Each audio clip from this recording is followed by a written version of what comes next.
Olá, tudo bem? Bem-vindos a mais um vídeo aqui no canal. Hoje é domingo à noite e como a gente tem feito aqui nos últimos domingos, a gente tem feito alguns estudos bíblicos sobre as cartas do Novo Testamento. Então, se você não assistiu ainda a essa série, procure aqui no canal. Fizemos um vídeo introdutório falando das cartas em geral, como gênero literário, e apresentamos aqui no canal já algumas cartas do Novo Testamento. A carta a Filemon, a carta aos Hebreus, e hoje a gente vai falar sobre a carta aos Gálatas.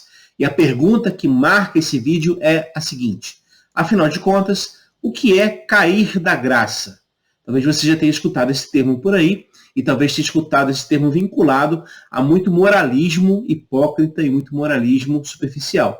Então vamos aqui conversar a respeito disso com muito cuidado, com muita atenção, para refletir sobre esse termo a partir da carta aos Gálatas. Mas claro, se você é novo aqui no canal, se não é inscrito ainda, aproveite para se inscrever, dê o like se você estiver gostando do vídeo e também compartilhe o conteúdo, é muito importante esse tipo de ação porque ajuda o canal a crescer. Bom, nós já falamos aqui sobre cartas e eu acho sempre bom lembrar, as cartas do Novo Testamento elas não são escritos filosóficos ou teóricos de quem não tinha nada que fazer na vida e decidiu escrever alguma coisa. Não. Elas são cartas que estão visando objetivos muito concretos para tratar de temas muito reais para a comunidade. Então as cartas têm esse aspecto pastoral. São escritos teológicos, mas são escritos teológicos pastorais. A preocupação dos autores é com a comunidade que eles conhecem, com aquelas igrejas que eles têm contato. Eles percebem, em maior ou menor grau, que há riscos que aquela comunidade está sofrendo, está passando, e aí eles decidem escrever cartas para alertar sobre essas questões e para encorajá-los a permanecer firmes na fé. E isso não é diferente com a carta aos Gálatas. Mas antes de a gente aqui falar sobre a carta em si, deixa eu fazer propaganda de livros. Como sempre indico aqui para vocês, essa coleção Como Ler, da editora Paulus, é muito boa. É um livro fininho, tá vendo? Mas muito profundo, muito agradável de ler. Essa coleção eu indico muito, de verdade. Então, se você quiser uma boa coleção de comentários bíblicos, procure essa série Como Ler. E uma outra obra que eu queria recomendar para vocês aqui é o texto do Mário de França Miranda, que é professor lá da PUC do Rio de Janeiro, chamado A Salvação de Jesus Cristo, a Doutrina da Graça. Esse livro aqui é muito bom, é da editora Loyola, e é um texto já um pouco mais volumoso, mas extremamente bem feito, bem escrito, bem elaborado. Então, eu recomendo essa obra aqui para você conhecer mais acerca dessa doutrina, dessa ideia, que, na verdade, representa o próprio Evangelho, a graça de Deus. A graça é o Evangelho. Então, antes de a gente entrar no mérito da carta em si, vale a pena pensar um pouquinho sobre o que esse conceito de graça significava nos lábios de Jesus. Então a gente tem algumas parábolas que expressavam essa questão, e dentre elas a parábola dos trabalhadores na vinha, para mim, é uma das melhores. Bom, eu vou aqui falar a respeito da parábola, recontá-la, mas se você quiser ler o texto, está lá no Evangelho de Mateus, capítulo 20, versículo 1 até o 15. Jesus disse que o reino de Deus é semelhante a um homem que sai da sua casa e vai procurar gente para trabalhar na sua vinha. E ele chega na praça central da cidade, tem muita gente lá procurando emprego, como acontece de hábito naquela época, no tempo de Jesus. Aí ele encontra muitas pessoas lá e chama algumas pessoas e diz: olha, trabalhem para mim, eu vou pagar um denário. O denário é o salário de um dia de trabalho, então é realmente o correto. Aliás, nem sempre os trabalhadores que trabalhavam um dia inteiro ganhavam isso. Então ali é uma boa oportunidade de ganhar o que é justo por um dia de trabalho. E aí esse pessoal aceita, vai para a vinha e começa a trabalhar às 6 da manhã. Às 9 da manhã, aquele homem percebe que tem mais vinha do que trabalhador, então ele precisa de mais gente. Ele volta até a praça e chama pessoas para trabalhar na vinha, mas dessa vez não diz o quanto vai pagar. Fala apenas que vai pagar o que é justo. E as pessoas vão até lá. Ele faz a mesma coisa meio-dia, faz a mesma coisa às 3 da tarde. E aí, faltando apenas 1 hora para encerramento do expediente, às 5 horas da tarde, aquele homem vai até a praça, enquanto um grupo de pessoas ficou lá o dia inteiro, muito possivelmente porque não tinha mesmo condições de trabalhar, não tinha espaço para trabalhar. E aí ele diz o seguinte: vocês ficaram aqui sem trabalhar o dia inteiro, então venham trabalhar para mim. E aqueles homens aceitam o convite e vão até a vinha. E aí, claro, quando chegam na vinha, começam a fazer os primeiros exercícios de trabalhar naquele espaço quando toca o final do expediente. Eles não trabalharam nada, na verdade. E, aliás, em comparação com quem ficou o dia inteiro debaixo do sol trabalhando naquele espaço, realmente eles não fizeram nada. E aí chega o momento do pagamento. E aí o senhor daquela vinha decide pagar esses que vieram por último até chegar aos que trabalharam o dia inteiro. E esse pessoal que chegou por último, que trabalhou apenas 1 hora, eles recebem um denário. Ou seja, o salário de um dia inteiro de trabalho. Isso é fantástico, isso é uma ótima notícia para eles. Afinal de contas, eles só aceitaram um convite. Eles não fizeram mais nada, além de aceitar um convite de ir trabalhar na vinha. Um dia ganho, um dia de graça. E aí diz o texto que aquele pessoal que estava lá o dia inteiro trabalhando, começa a fazer cálculos, 13º, férias proporcionais, chama lá o sindicato para verificar as notas, as questões vinculadas à contabilidade, e percebe o seguinte, olha, se esse pessoal trabalhou 1 hora e ganhou 1 denário, se essa proporção continuar, a gente que está aqui trabalhando desde 6 da manhã, a gente está feito. A gente vai ganhar uma fortuna. Mas aí os pagamentos se repetem e o denário também se repete. Quando chega a vez desse pessoal que trabalhou o dia inteiro na vinha, eles se irritam profundamente. E se irritam porque aquela distribuição é injusta ao olhar da perspectiva meritocrática. Afinal de contas, eles se esforçaram o dia inteiro trabalhando ali naquela vinha e estão ganhando a mesma coisa que aquele pessoal que ficou 1 hora só trabalhando ganhou. Isso, na concepção deles, não é justo.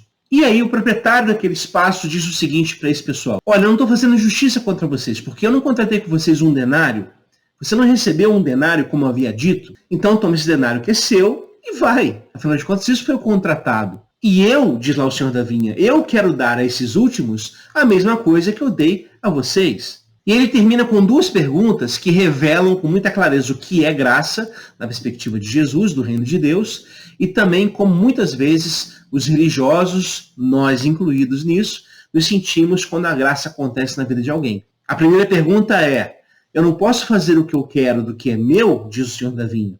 Ou seja, a graça é de Deus. A graça não é daquele pessoal que trabalhou na vinha. A graça é do senhor da vinha. E ele distribui essa graça como ele quer. Não há uma relação aqui, como eu falei, de meritocracia. Não importa que esse pessoal tenha trabalhado o dia inteiro. O importante é que a fonte que dá a graça, que é o próprio proprietário da vinha, decide dar essa graça a todos e todas, sem nenhum tipo de separação ou de hierarquia. E a segunda pergunta que ele faz diz respeito exatamente a esse tipo de sensação de injustiça que a gente às vezes desenvolve quando percebe que ao outro é dada a mesma graça que foi dada a nós. Na visão religiosa, e a gente vai voltar a isso daqui a pouco na Carta aos Gálatas, na visão religiosa, muitas vezes os outros não são dignos de receber a graça segundo a nossa própria compreensão.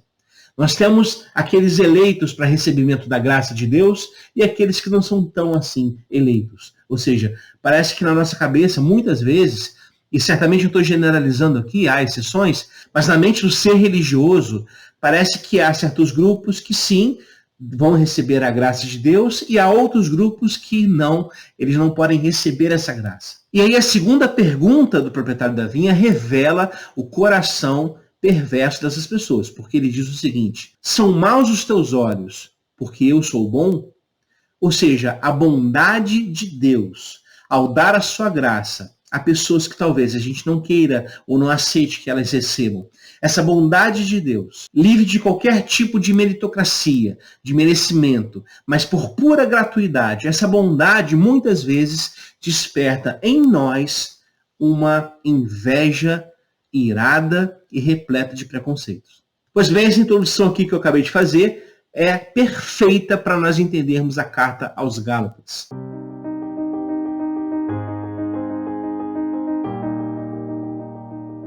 A igreja da Galácia, na verdade, eram igrejas localizadas onde hoje é a atual Turquia. Então, você está vendo aí no mapa, é um pouco difícil de situar exatamente onde eram essas comunidades que Paulo está escrevendo, mas uma coisa é certa, a gente pode afirmar que Paulo conheceu essa comunidade a partir da sua segunda viagem missionária, que é quando chega o evangelho até essa região. E vale perceber também que aquela comunidade da Galácia, aquelas igrejas, eram compostas em sua totalidade por não-judeus. A gente sabe que o cristianismo nasceu no judaísmo, como uma seita judaica, que foi se separando aos poucos. E uma grande dificuldade dos judeus cristãos, nesse início de cristianismo, era exatamente a sua relação com os gentios, com os não-judeus. A dificuldade dessa relação era caracterizada pela impossibilidade, inclusive, de dividir a mesa. Para um judeu, sentar-se à mesa junto com um gentio significaria fazer aliança com ele. E isso era um absurdo, isso era contrário à própria lei de Moisés. Portanto, a pregação de Paulo nessa comunidade da Galácia representa um enorme avanço, estabelecendo de fato de que em Cristo as barreiras de inimizade entre os povos foram destruídas. Então nós temos agora uma igreja que é composta por judeus, mas também gentios.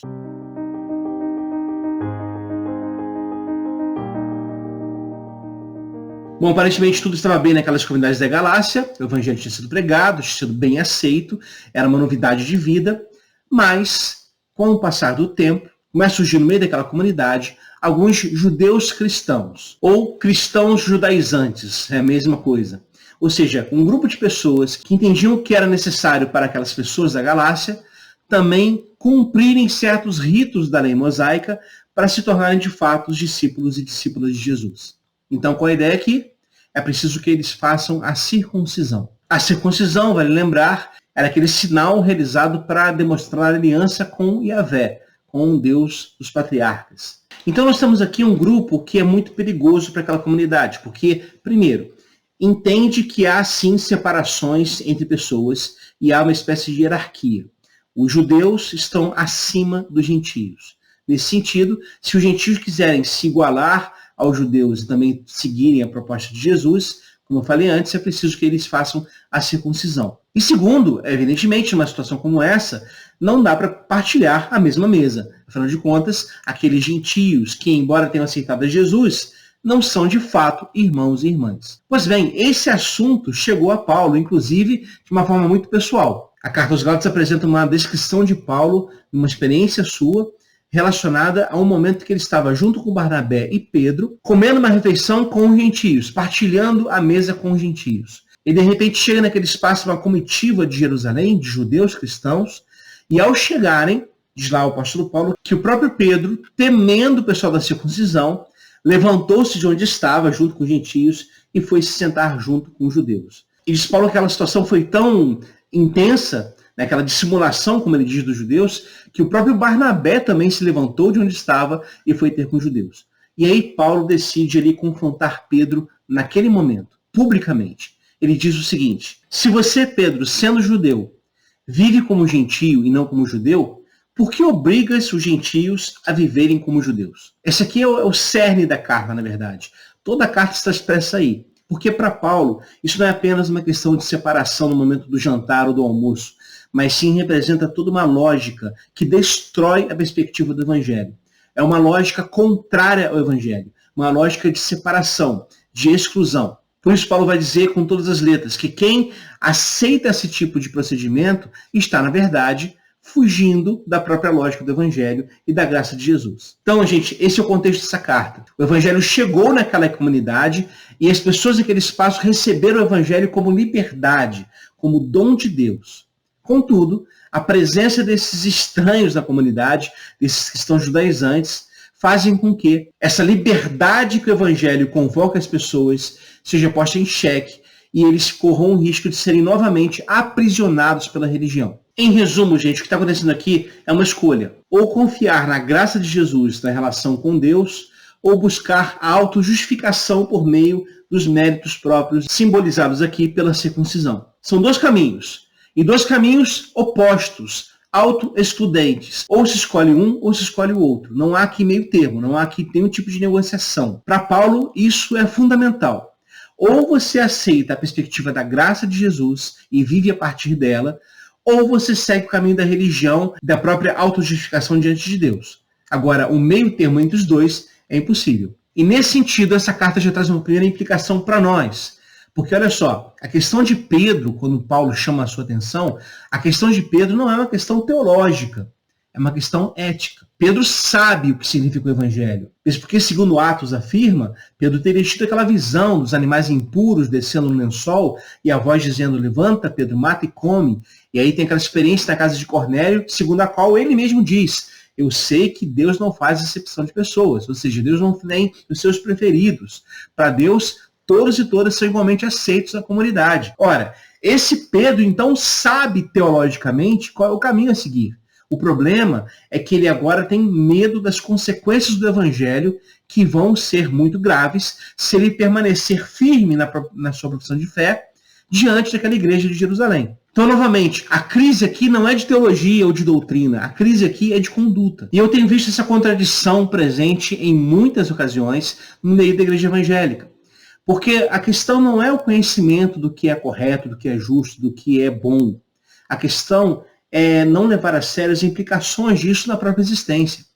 Então nós temos pessoas que escutam coisas fantásticas sobre o Evangelho nas suas igrejas, que concordam com essas pregações, que talvez eles mesmos as preguem, mas que quando chegam no cotidiano da vida, parece que um fio se rompeu e aquilo que era teoria celebrada na comunidade de fé se torna irrelevante na prática do dia a dia. É por isso, aliás, que nós podemos ter hoje na Igreja Evangélica Brasileira cristãos supostamente repletos do amor de Deus que apoiam discursos violentos e genocidas, que apoiam discursos de indiferença com os pobres, por exemplo. E é muito surreal perceber que certos temas no meio evangélico despertam muito mais paixão do que uma criança passando fome na rua. Por que isso acontece? É porque nós estamos praticando aqui o Evangelho como Pedro. Talvez a gente esteja aqui com medo, com receio de se manter fiel à lógica do Evangelho, até as últimas consequências. Porque o Evangelho nos implica em muita coisa. O Evangelho nos implica em chamar de irmãos e irmãs os gentios. Aqueles que, segundo a religião, eu não poderia me aproximar deles, porque eles são impuros. Aliás, isso faz toda a referência ao próprio Jesus de Nazaré, que era acompanhado por discípulos e discípulas que foram escolhidos e chamados do meio dos pecadores, das pessoas em geral, publicanos, pecadores, prostitutas, ladrões, são essas pessoas que estão seguindo a Jesus. Não são os religiosos. Os religiosos têm mais o que fazer no templo em Jerusalém do que perder tempo ouvindo a mensagem de um camponês galileu chamado Jesus. Os religiosos de ontem praticavam isso. Os religiosos de hoje ficam mais preocupados também com seus próprios cultos, liturgias e doutrinas dentro das suas próprias convenções eclesiásticas. Mas nem sempre conseguem se preocupar em ouvir a voz do Nazareno e perceber que ele está junto àquelas pessoas que eles, os religiosos, odeiam. E aí aqui vale lembrar a frase do John Stott, no seu comentário à Carta aos Gálatas. Ele disse assim: se Deus justifica os judeus e os gentios nos mesmos termos, simplesmente pela fé no Cristo crucificado, não vendo diferença entre eles, quem somos nós para negar comunhão aos crentes gentios, apenas porque não são circuncidados? Se para aceitá-los Deus não exige a tal obra da lei chamada circuncisão, como nos atrevemos a lhe impor uma condição a qual o próprio Deus não impõe?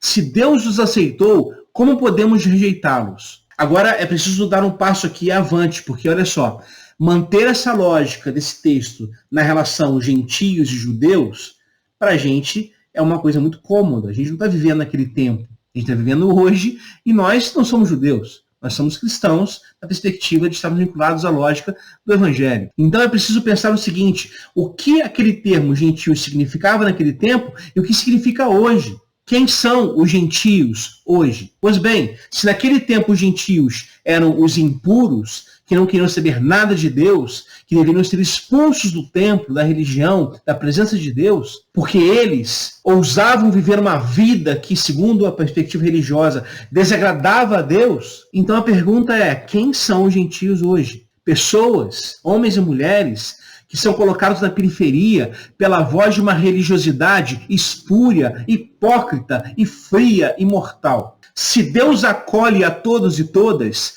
quem somos nós para nos tornarmos porteiros do reino de Deus? Esse é o elemento central da carta. Mas a carta vai além.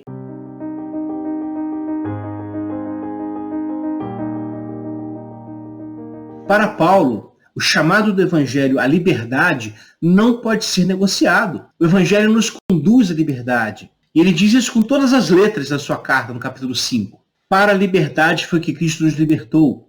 Permanecei, pois, firmes, e não vos submetais de novo a jugo de escravidão. Para Paulo, a escravidão aqui é representada pela perspectiva da própria religião, que busca a aceitação de Deus por meio de méritos próprios, simbolizados aqui na carta pela circuncisão. Mas a gente pode também atualizar isso para hoje, porque olha só, nós não temos mais a circuncisão no meio não judaico, mas nós temos outros meios que supostamente garantem a aceitação diante de Deus. São os nossos filactérios modernos. Filactérios eram aquelas caixas que os fariseus colocavam ou nos punhos ou na fronte, com porções da escritura dentro dela. A ideia aqui era retirada do Deuteronômio, que afirmava que se devia atar a lei de Deus à fronte, né, e às mãos. E aí, na perspectiva de Jesus, ele fala que há fariseus que aumentavam seus filactérios. Então perceba que coisa muito surreal. Quanto maior o filactério, maior o símbolo de santidade. Ora, nós temos hoje os nossos filactérios modernos. Pode ser a frequência à igreja, pode ser a quantidade de vezes que se ora, pode ser a quantidade de vezes que se faz vigília, pode ser, enfim, qualquer tipo de ação que se coloque como autojustificação diante de Deus. E olha só que coisa interessante. Essas coisas que eu mencionei agora, ir à igreja, orar, jejuar, não são coisas ruins em si mesmas, mas podem se tornar se elas são, sim, um substituto da circuncisão. Se elas são apresentadas diante de Deus como mérito para conquistar a bem-aventurança e aceitação diante de Deus. Quem faz isso, na verdade, rejeitou o caminho da lógica de Jesus. É por isso que Paulo continua dizendo o seguinte: eu, Paulo, vos digo que se vos deixardes de circuncidar, Cristo de nada vos aproveitará. De novo testifico a todo homem que se deixa de circuncidar, que está obrigado a guardar toda a lei. De Cristo vos desligastes, vós que procurais justificar-vos na lei. Da graça decaístes. Eis aí a resposta. O que é cair da graça para Paulo? Cair da graça é exatamente buscar a autojustificação por méritos próprios diante de Deus. E mais ainda, entender que essa autojustificação nos coloca num nível superior aos outros que não trabalharam tanto quanto nós. Lembra da parábola da vinha que eu falei no início? Pois bem, o comportamento daqueles homens que reclamaram junto ao Senhor da vinha é exatamente o comportamento dessas pessoas que decaíram da graça e que apontam seus dedos para os outros, acusando-os de algo que deveriam ter feito e não fizeram, ou de não serem puros o suficiente. Que coisa curiosa. Aquele que aponta ao outro e diz que aquele outro caiu da graça, na verdade, este que está apontando, segundo Paulo, é quem de fato rejeitou a Cristo e não está mais vinculado à graça de Jesus. Porque em Cristo Jesus, nem a circuncisão, nem a incircuncisão tem valor algum, mas a fé que atua pelo amor. Eis aqui o critério máximo para pensarmos na graça de Deus e como era central ao evangelho que Paulo havia pregado.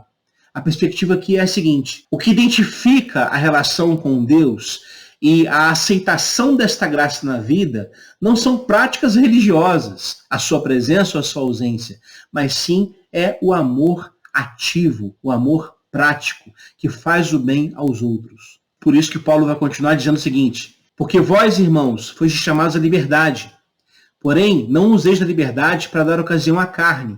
Sede antes servos uns dos outros pelo amor, porque toda a lei se cumpre em um só preceito, a saber, amarás o teu próximo como a ti mesmo.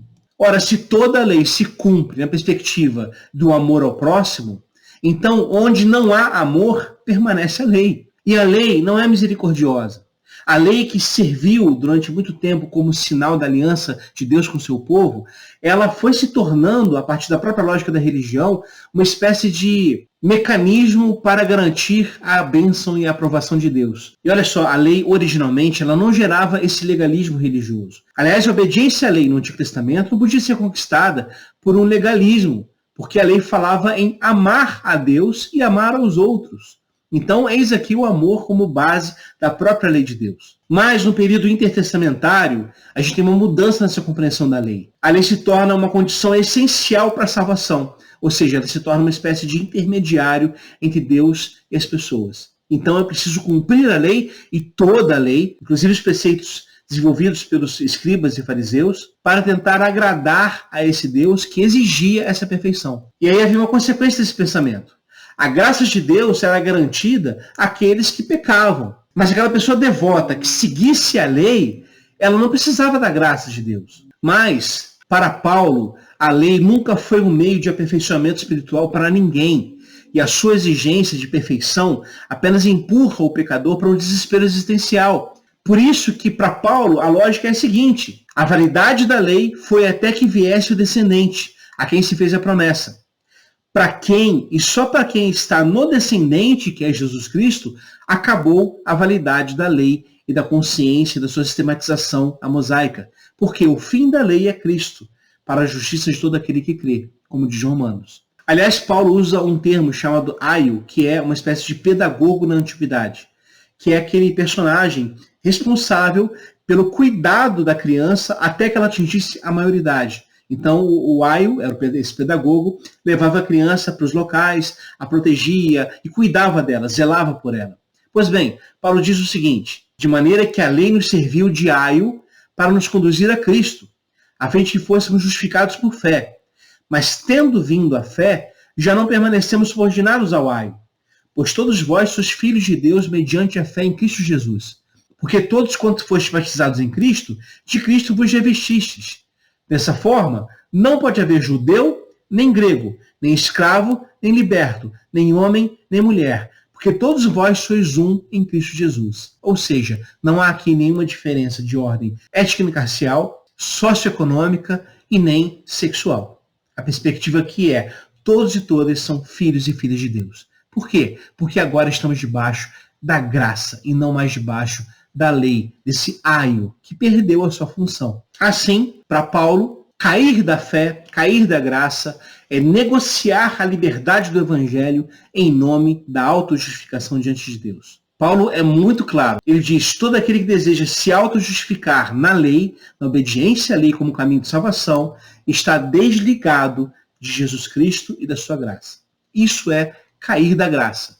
Não é nada de moralismos que a gente vê por aí, vinculados à religião, mas sim rejeitar a suficiência da graça de Jesus como caminho de justificação, não apenas para nós, mas para todos e todas, sem exceção. Eu não quero aqui, gente, esgotar essa carta, afinal de contas, são 6 capítulos, a gente poderia aqui fazer a cada vídeo um capítulo para estudando essa carta, mas eu queria aqui pontuar, porque para mim essa é essencial em toda essa carta, que é essa lógica da graça de Jesus. Essa graça que a gente falou aqui lá no início, vinculada à parábola dos trabalhadores da vinha, essa graça que é de Deus, não é da igreja, essa graça que acolhe todos e todas, e que ao acolher todos e todas, às vezes desperta em nós uma certa ira, um certo rancor, um certo ressentimento que não tem nada a ver com o evangelho. Pois bem, essa graça é a graça que nos chama à liberdade. O evangelho é o chamado à liberdade. E ser chamado à liberdade significa ser chamado à maturidade, a pensar a fé, a refletir, a não ser mais massa de manobra nas mãos de religiosos hipócritas e perversos. Essa é a lógica da Carta aos Gálatas. Então é isso, pessoal. Se você gostou do vídeo, curta, compartilhe o conteúdo, ajude o canal a crescer. Esteja aqui também no último domingo desse mês, dia 30 de julho. A gente vai ter aqui uma live sobre as Crônicas de Nárnia, falando sobre o penúltimo livro da série, A Cadeira de Prata, às 9h30 da noite. Então, marque essa data, dia 30 de julho, 9h30 da noite. Participe aqui com a gente. E no mais, a gente se vê no próximo vídeo. Um abraço e até lá.